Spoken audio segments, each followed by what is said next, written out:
Hello, and thank you for joining us today. My name is Dr. Patrick Godbey. I am the president of the College of American Pathologists. I'm also a practicing pathologist, and my group, Southeastern Pathology Associates, serves hospitals and patients in Georgia, South Carolina, Alabama, and Florida. I'm joining you today from Brunswick, Georgia. The CAP is the largest association representing board-certified pathologists and pathology residents in the United States. The CAP is also a laboratory accrediting body. We accredit almost 8,000 laboratories worldwide. Pathologists and the laboratories we direct continue to be on the front lines of this pandemic, alongside our laboratory scientists and other physicians. This is our second media briefing for 2021. The CAP is committed to providing members of the media and the public with the most up-to-date information when it comes to testing for COVID-19, as well as other viruses and diseases. Now, I'd like to turn things over to our moderator for today's discussion, Dr. Kathryn Knight. Dr. Knight? Good morning, and thank you, Dr. Godbey. My name is Dr. Kathryn Knight, and I am currently Speaker of the College of American Pathologists House of Delegates. I also serve as Senior Advisor for Pathology Laboratories in Nashville, Tennessee, where I was most recently the Medical Director of Women's Health Services and Cytopathology. It is my privilege to moderate this session. I'd like to welcome our other panelist, Dr. Jonathan Myles. Dr. Myles, could you please share something about yourself with us? Good day, everybody. My name is Jonathan Myles, and it's certainly a pleasure to be here today as part of the panel, and I want to thank you for attending. I'm a member of the Board of Governors of the College of American Pathologists and chair of the Council on Government and Professional Affairs. I'm a member of the professional staff of the Cleveland Clinic in Cleveland, Ohio, where I'm a practicing anatomic and clinical pathologist. Thank you, Dr. Myles, and thank all of you for joining us here. Today, we will discuss the impact of the first 100 days of the Biden administration and new testing support programs, the financial and economic impact of COVID-19 on pathologists, and since many patients have postponed their medical care during the pandemic, what impact is this lapse causing on their current health? And what are the issues that laboratories are facing as patients come back for care? Let's begin with the impact of the first 100 days of the Biden administration on COVID testing. During these first 100 days, President Joe Biden released a plan to reboot the federal COVID-19 response, detailing a strategy to accelerate testing and vaccine distribution, increase supply chains by invoking defense production powers, which are typically used only during times of war, and direct more money for public health research and data collection. We are actually on day 98 of these first 100 days and well past the one-year mark of the pandemic. Dr. Myles, how actions by the administration and Congress during this time affected laboratories and COVID-19 testing supplies? Thank you, Dr. Knight. A big issue for the laboratories throughout the pandemic has been testing supplies. As recently as the January, from our survey of pathologists and laboratory directors, we know that 45% of respondents are indicating that they are still having difficulties with supply issues in the laboratory. And it's a variety of supplies, including things such as pipette tips and nasopharyngeal swabs. Early on, the administration invoked the Defense Production Act, which will be helpful in alleviating some of those supply issues. Also, in February, the administration announced $1.6 billion in funds for a variety of things which will help alleviate the supply issue. In fact, over $800 million was allocated in February to address supply issues. Also, $650 million was allocated for COVID-19 testing in schools, which is an important part of opening our schools back up. Now, in the American Rescue Plan, there was a significant amount of funds which will help laboratory testing and vaccine distribution. In fact, over $48 billion were allocated to those efforts. And these funds can be used for contact tracing, and also, very importantly, over $1 billion, actually $1.7 billion, was allocated to sequence the COVID-19 virus that is detected in our patients. And sequencing is very important from an epidemiologic perspective to see what type of virus is affecting various parts of our communities. And also, it's very important because we need that information to make sure that our laboratory tests can detect the variants. And then, and again, in the American Rescue Plan, there was $7.5 billion allocated towards the medical supply chain. Thank you. Dr. Myles, if you would continue, what has the CAP done to engage with the Biden administration on issues like securing testing supplies and assistance for labs and for pathologists? We at the CAP have been very active with the administration as well as the Congress in ensuring that laboratories get the resources that we need to deliver the best patient care possible. Early on in January, we contacted the administration to directly express the concerns that we are having, and despite what efforts have been done, what more that can be done to alleviate some of the supply chain issues. And, I'm pleased to report that the administration has responded favorably to some of our requests going forward. We're also active in Congress, making sure that our patients get the necessary testing that they need.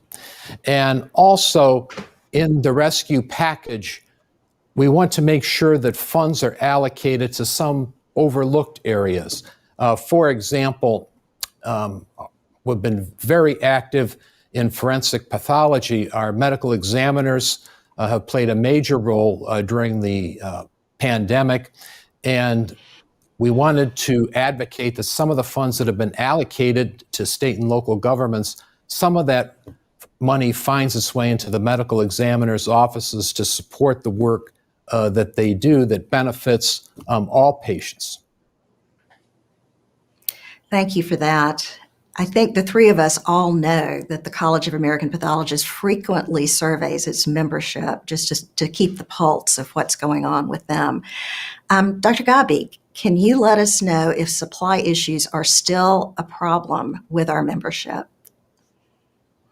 Certainly, and the CAP does indeed frequently survey its members. In February of this year, the CAP fielded a survey to all board-certified pathologists, asking them about the impact of COVID-19 testing. Almost all the laboratories surveyed had problems getting reagents, even in February of this year. For instance, 45% of the respondents reported difficulties acquiring reagents, which was down from 64% in June, but still difficulties remain. 30% of pathologists also reported that pipette tips were still difficult to get. A significant number of survey responses experienced difficulty obtaining other COVID-19 testing supplies. Nearly 20% reported difficulties securing supplies such as SARS-CoV-2 instruments. As noted, there are still persistent issues with testing supplies, and the actions by the government so far are headed in the right direction and needed. At the same time, supply shortages for testing materials could be mitigated at this time by decreased demand for COVID testing because fewer patients are coming in with symptoms. If there is a spike in cases, as is present now in several areas around the country, testing will continue to be essential, and laboratories could once again find themselves in the familiar situation of not having enough testing supplies to meet the needs of their patients. Yeah, if I could add my perspective on this point, the pandemic is global, and our data indicate that the hospitals and the laboratory supply situation has improved, but there are still shortages. There's no question about it. We still have to be concerned because the testing is done around the world. And we have several areas around the world now where there are major outbreaks in COVID-19, and the vaccination has not widely reached those areas yet. So even though at present the supply situation is better, although not perfect, it still can be exacerbated till we get this pandemic under control globally. And that's why vaccination is so important. Thank you. And we're talking about laboratory testing supplies. The other end of that is patient access. So Dr. Godbey, going back to you, your practice serves many rural communities. Are your patients having access issues with COVID testing?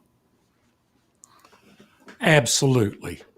Rural communities had difficulty in getting COVID-19 tests in the beginning of the pandemic. The pandemic has shown the importance of access to diagnostic testing and the importance of diagnostic testing locally. The nearer to the patient that accurate COVID-19 testing can be done, the better the patient outcome, the quicker we can begin to treat patients, and the quicker needed decisions can be made. Over the past year, rural communities have been disproportionately affected by the coronavirus pandemic. At the same time, they're also the areas that generally have the least access to COVID-19 locally. Now, more than ever, patients in rural communities are relying on the expertise of pathologists for both COVID-19 testing and timely routine diagnostic testing. Those of us who practice in rural communities have had to make special efforts, special dispensation, and had to adapt our practices so that we could deliver the best care possible to these rural communities. It has been a challenge. Dr. Godbey, I think that you bring up a very important point there about testing being done locally. We know in this pandemic, it's important for our healthcare professionals to get the results quickly. By having the testing being able to be done locally in a local environment, the results can be turned around quicker and the patients can get the treatment that they need quicker. And in fact, that's one of the things that we advocated for with the new administration, is to make sure that supplies are widely available for testing throughout the country, including community hospitals, not just in a few localized centers throughout the country. You're exactly right, Dr. Myles, because if you could perform the test locally, you talk about turnover times in hours. If you have to send it away, you talk about turnover times in days. It's much better to have those results in your hands in hours than in days. But if you can't perform the test locally, and there are still problems with that, then your turnover time is too great Thank you both. And as you talk about access, I think sometimes we forget the fact that there is great variability, great diversity in our pathologist practice setting.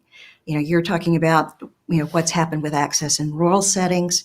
In urban areas, those issues may be different. In that same vein, many businesses have experienced financial hardships during this pandemic, and pathology practices, because they vary so much in size and setting, are no different. So, Dr. Myles, what are some of the economic strains that you have experienced over this past year? Thank you. We at the Cleveland Clinic have not had to lay off any employees, nor have we had any salary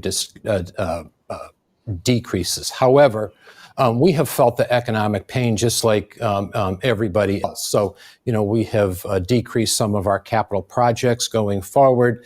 We've limited things such as meeting time and travel so that we can stay here to fight the pandemic. Now, from the College of American Pathologists, from our national survey, we know that 85% of pathologists have been affected economically in some way by this pandemic. And it's been in a variety of ways, either a salary reduction or decreased retirement contributions or whatnot and so forth.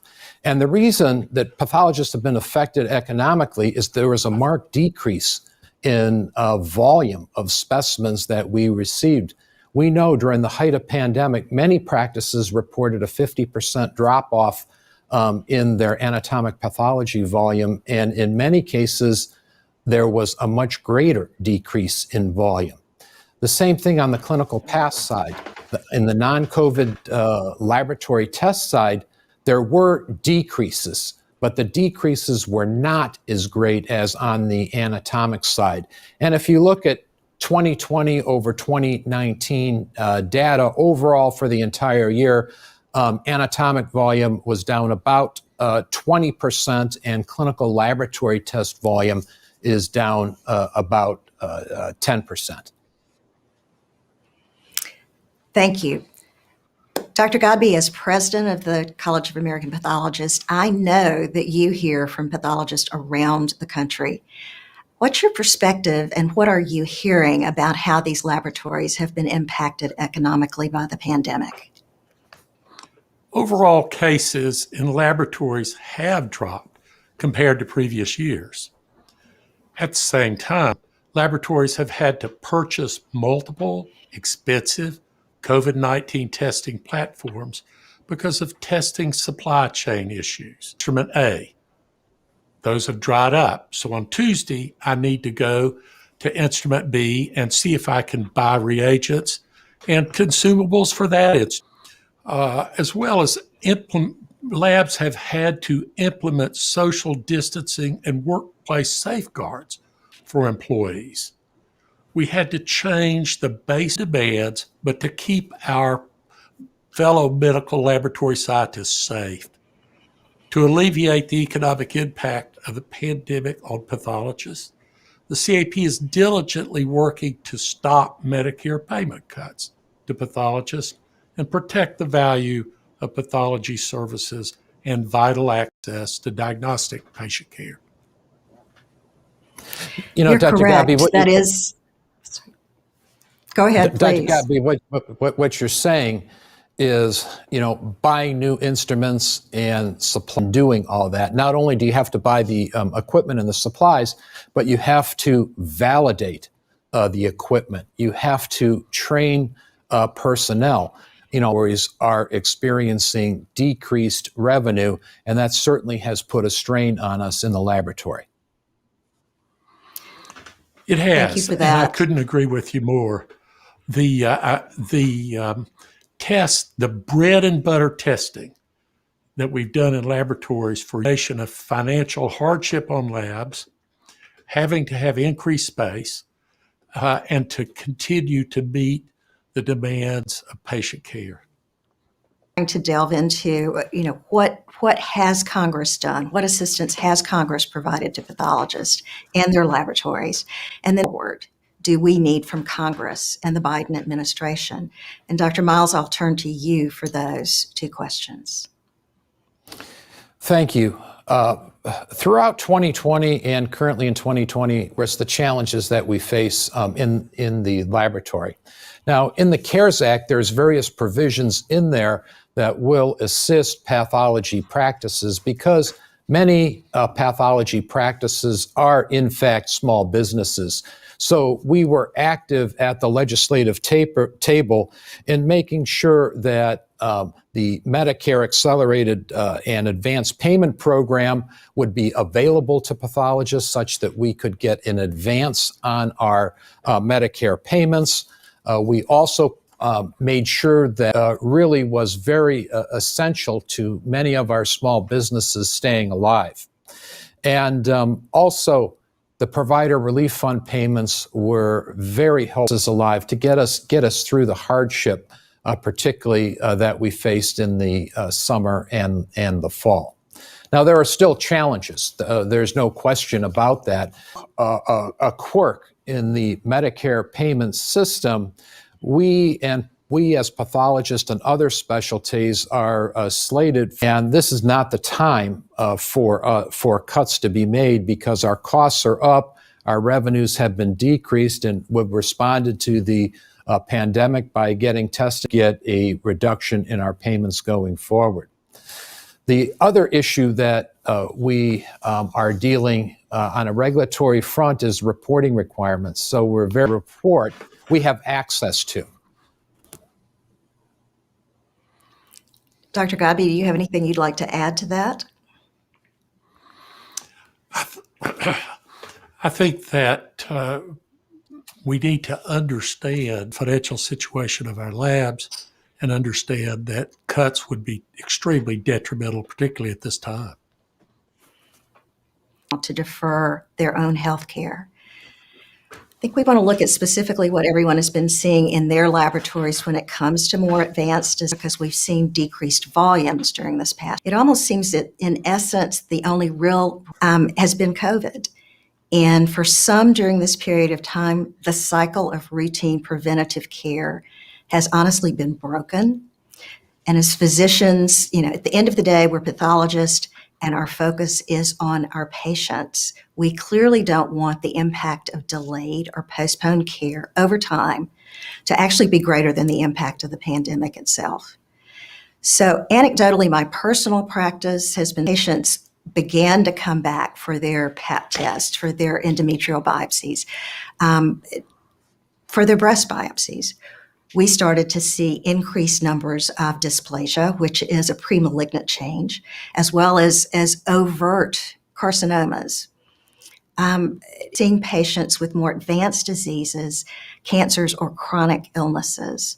Dr. Myles, you're in an entirely different practice setting from mine. You laid their care. Thank you. Well, so I work at the Cleveland campus, the main campus, which is largely a tertiary healthcare center. Now, during the pandemic, we had complex cases still being seen at the main campus.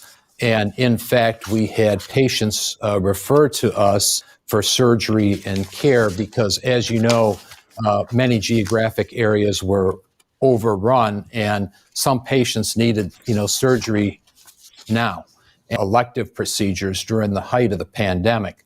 Now, the complex cases certainly are still with us. Thank you. Dr. Godbey? Yes. Any thoughts about the complexity of cases? This is one thing that, as an example, we've seen, we routinely saw a small percentage, but a percentage of appendicitis. It's been a long time since I've seen a normal appendix. Furthermore, the appendix is for, and what that means is patients care that prior to COVID, they would have off, maybe not, and you turn what is a small operation into a very large operation.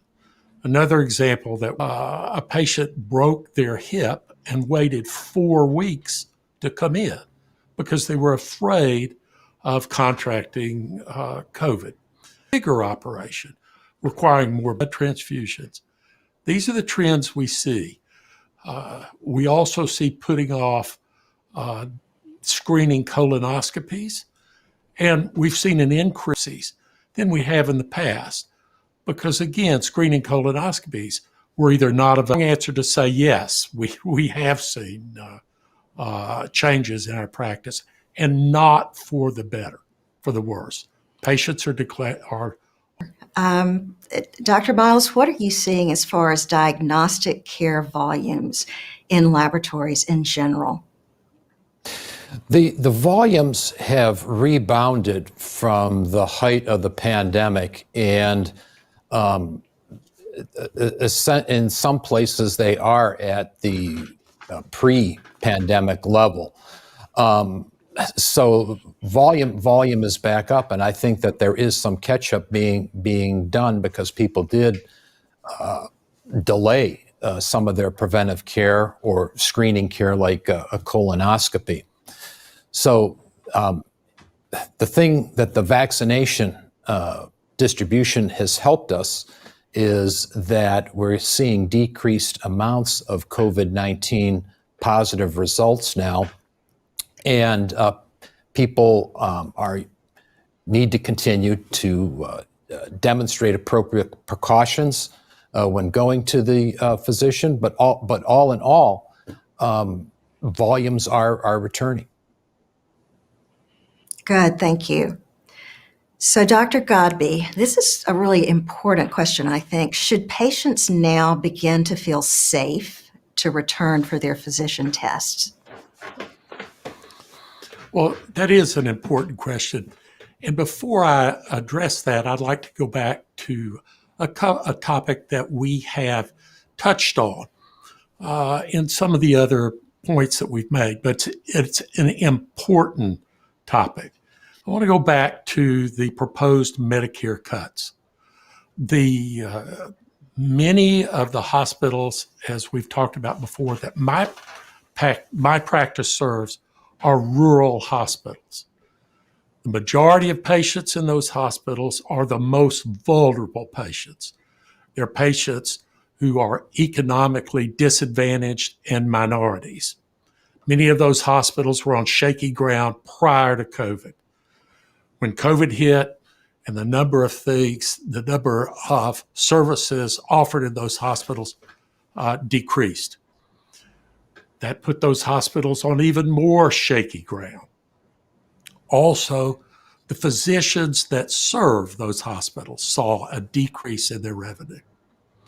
Should the proposed Medicare cuts and the ones that will take place unless Congress acts, should these cuts take place, then the physicians who are currently in those hospitals will not be able to cover those.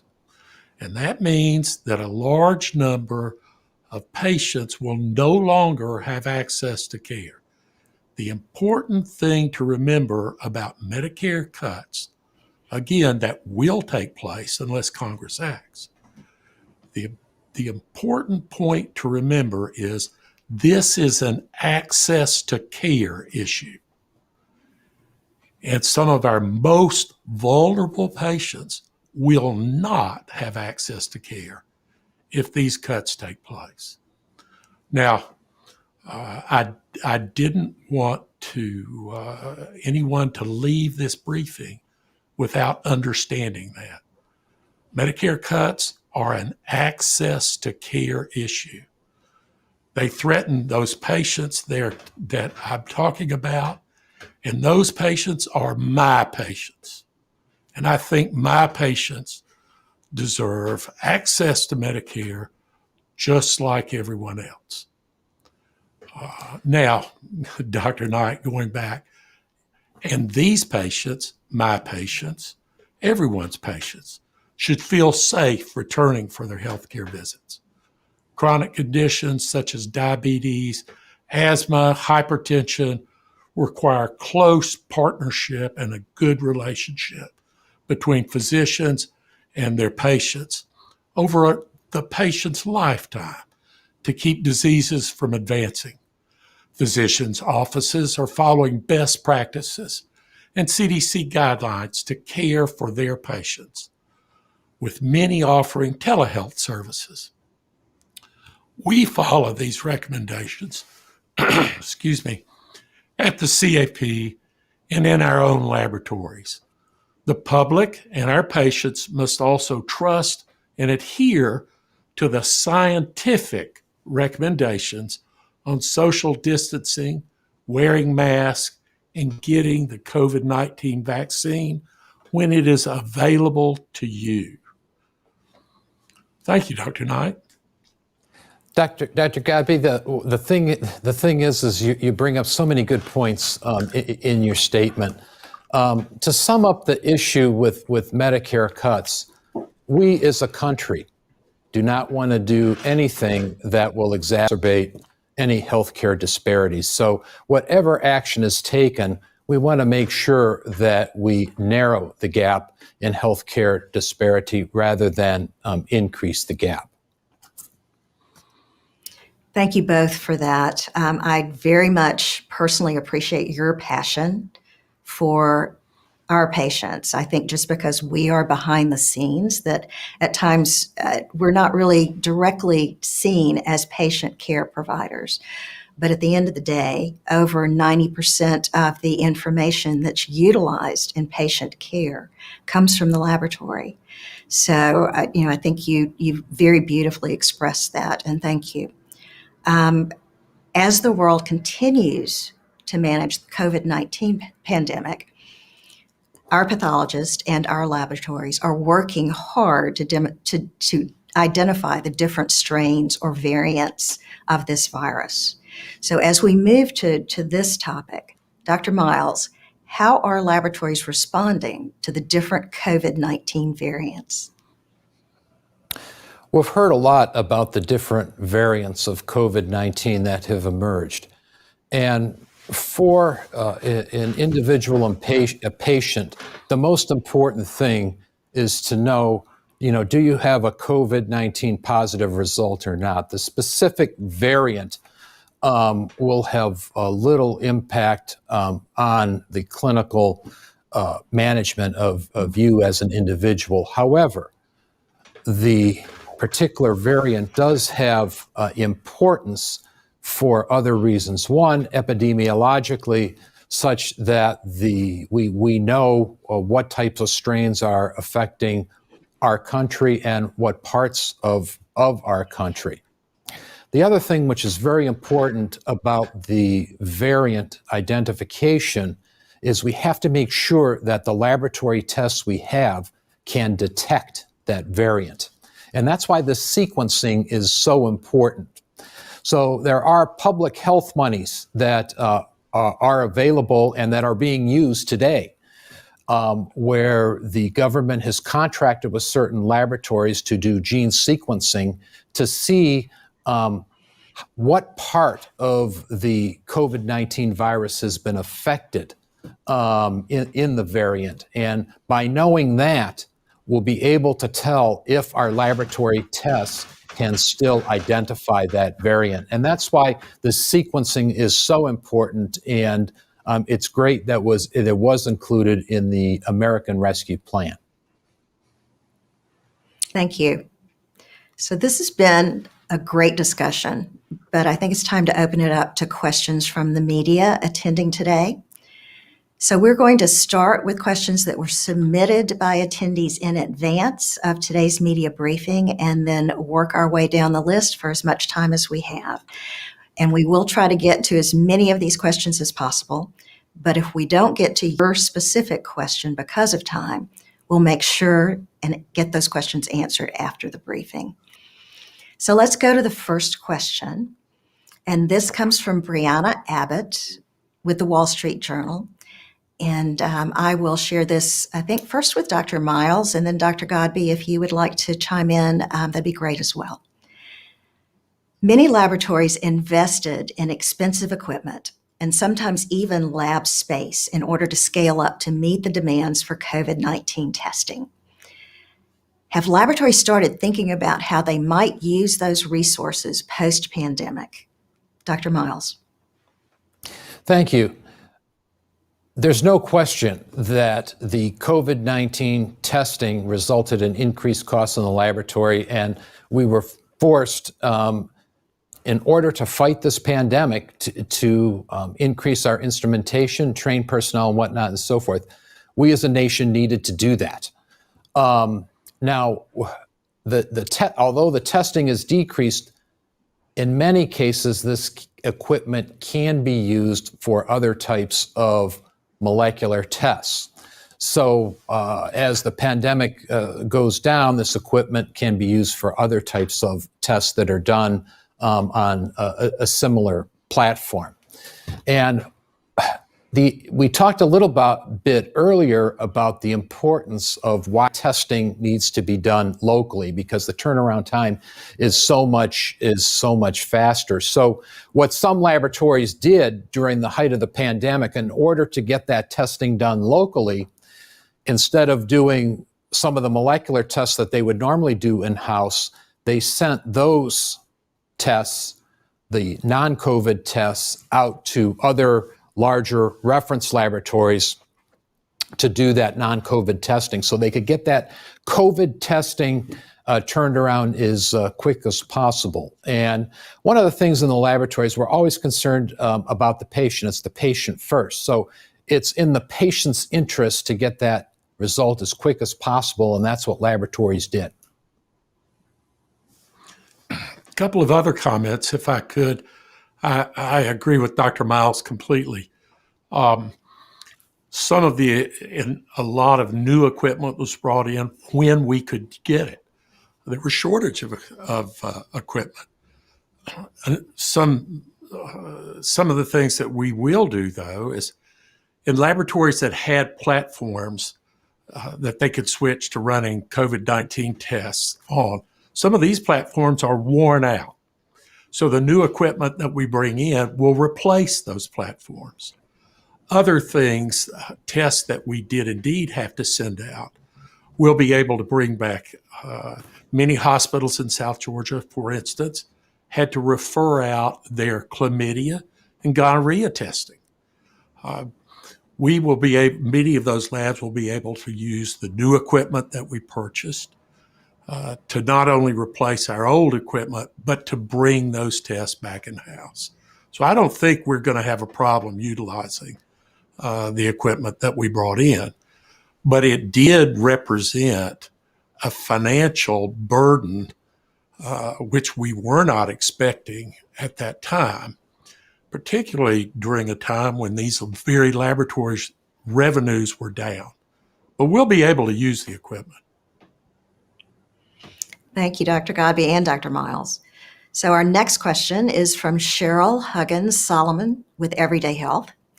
And I'm going to, again, take this to Dr. Myles first, and then Dr. Godbey, if you want to chime in. I'm interested in any trends in diabetes testing during the pandemic. To go further with that, has the testing for diabetes been impacted during the pandemic? Dr. Myles.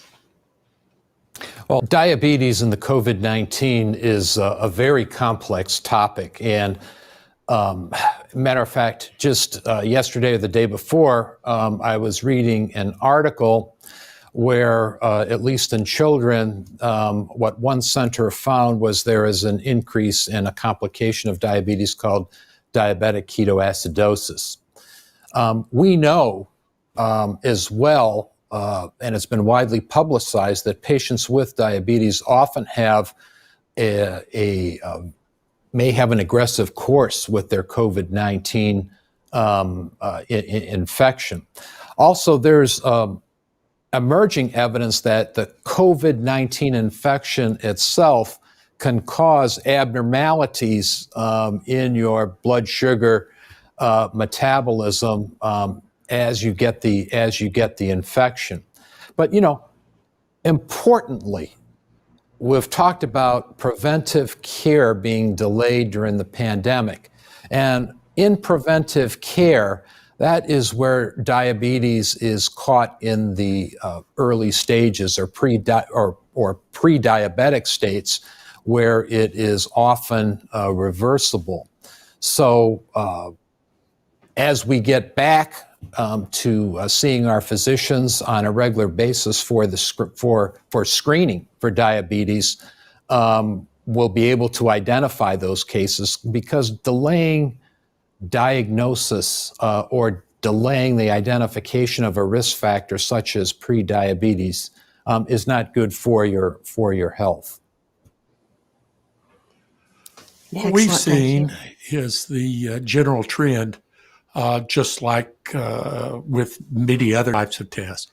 We've seen putting off tests, people not coming in for appointments because of fear of COVID-19, or their access to primary care was denied because physicians' offices had to close. So yes, we've seen a trend that these tests were put off, which is not, as Dr. Myles just said, not good at all. Thank you. So now we have a question from Cheryl Clark with MedPage Today. I think this is an important one. Dr. Myles, can you please be specific about the CMS cuts you're talking about? Are these physician fee schedule cuts that are being proposed 2022 cuts that would take effect in January of next year? And what is the percentage of the cut? Thank you for the question. Yes, these are, we're facing a variety of cuts, but what I'd like to focus on is the physician fee schedule cut. As a result of the budget neutrality rule in Medicare regulations, as a result of increase in valuation of the E&M services, individuals or specialties that don't perform those types of services get a cut in their reimbursement, such that there's no overall increase in Medicare spending. So for us in pathology, at the beginning of 2022, if nothing is done on the physician fee schedule, we will be subject to a 6% cut in reimbursement across the board for the codes on the physician fee schedule. Now, there's a variety of other cuts that all physicians face going forward if Congress doesn't act. They recently acted to prevent a 2% cut that was due to budget sequestration on April 1st, where physicians are also slated for an additional 4% cut on top of what I've talked about in 2022 as a result of the PAYGO rule as it applies to the American Rescue Plan. The big issue that we have to face is that 6% cut on physician fee schedule, and we are being have increased costs during this pandemic. Now is not the time to decrease reimbursement on the physician fee schedule, because, as Dr. Godbey pointed out, it does become an access to care issue. We don't want to exacerbate any healthcare disparities in our local community and rural hospitals. Thank you.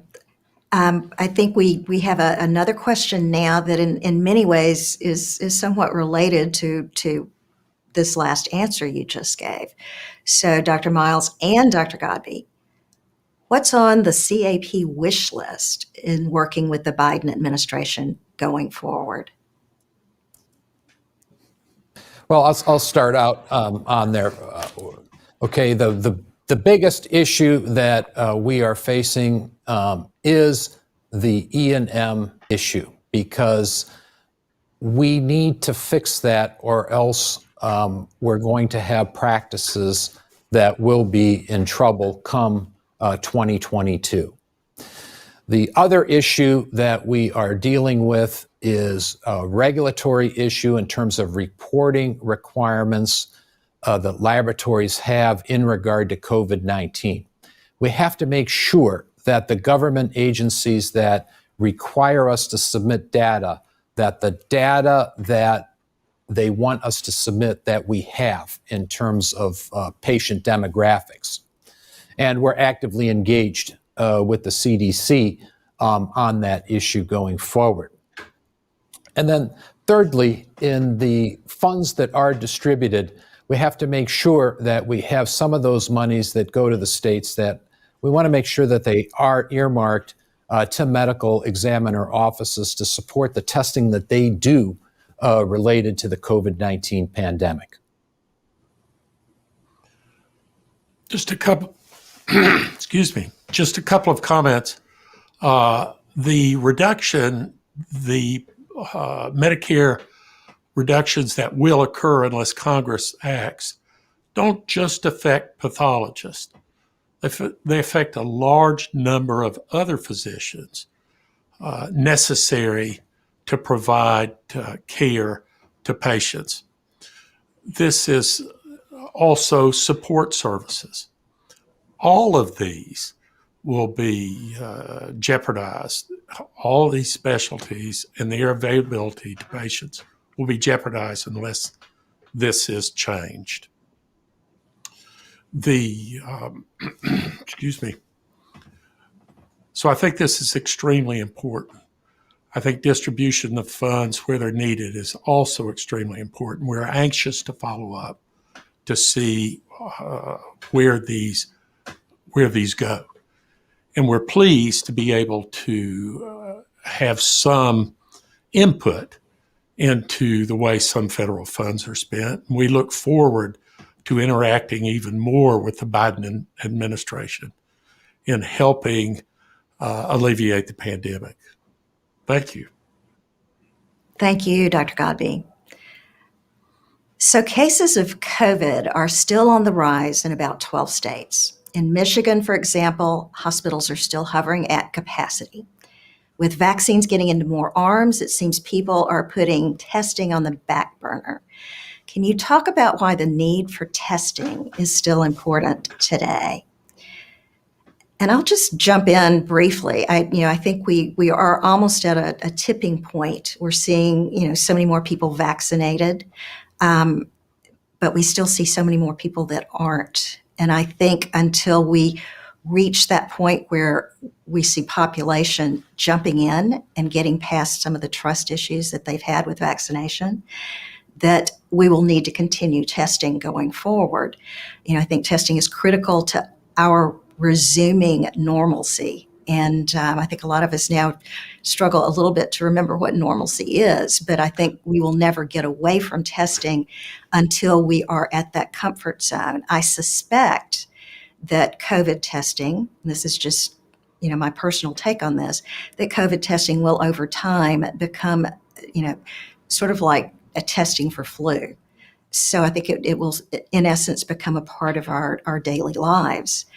But that's just my personal perspective. Let me turn it over to the two of you and see what you all think. Dr. Myles, let me take a shot, and then I'm very interested to hear your opinion. I'm not sure that I would use the phrase back burner for COVID-19 testing at this point. In most institutions, COVID-19 testing is still required before a patient is taken to surgery, whether they've been vaccinated or not. Also, travel restrictions, which change almost on a daily basis, but all involve some kind of COVID testing. I don't see that changing anytime in the near future, and they are also not dependent on the vaccination status of the patient or the person who is traveling. Again, in those states where we see spikes, and we may see spikes in other places, COVID testing will be absolutely necessary. one thing I think that we need to emphasize is we talk about COVID testing. What we need to be careful about is the accuracy of a COVID test. Bad data is worse than no data at all. Inaccurate COVID tests are worse than no tests at all, because a false negative test gives a patient a confidence that they shouldn't have, and that they will interact with other people thinking, because of a poorly performed COVID test, that they're fine. So the importance of not taking the sample, performing the test correctly, and correctly reporting the results cannot be overemphasized, and that's what pathologists are responsible for. So I'm not sure I would use the phrase backburner. Thank you, Dr. Godbey. Testing is paramount. It is today, and it will continue into the future, because that's how you diagnose the COVID-19. You have to know what the diagnosis is to put the proper measures in place to mitigate the spread of the disease. You don't know that you need to be quarantined unless if you get the test. The other thing is that in terms of accurate testing, we accredit over 8,000 laboratories worldwide. And within relatively quickly, within a couple of months of the pandemic outbreak, we developed a proficiency testing product that we have sent around the world that laboratories can use to make sure that their tests that they're running in their laboratory can detect the COVID-19 infection. We at the CAP also develop various instruments in the laboratory to make sure that they are detecting the COVID-19.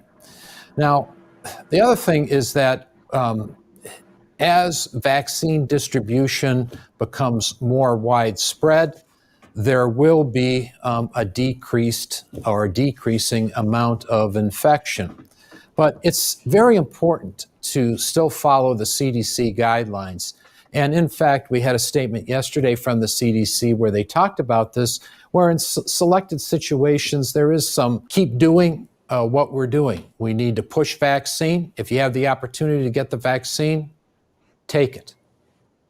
The other thing is we have to maintain our social distancing and masking per the CDC recommendations going forward.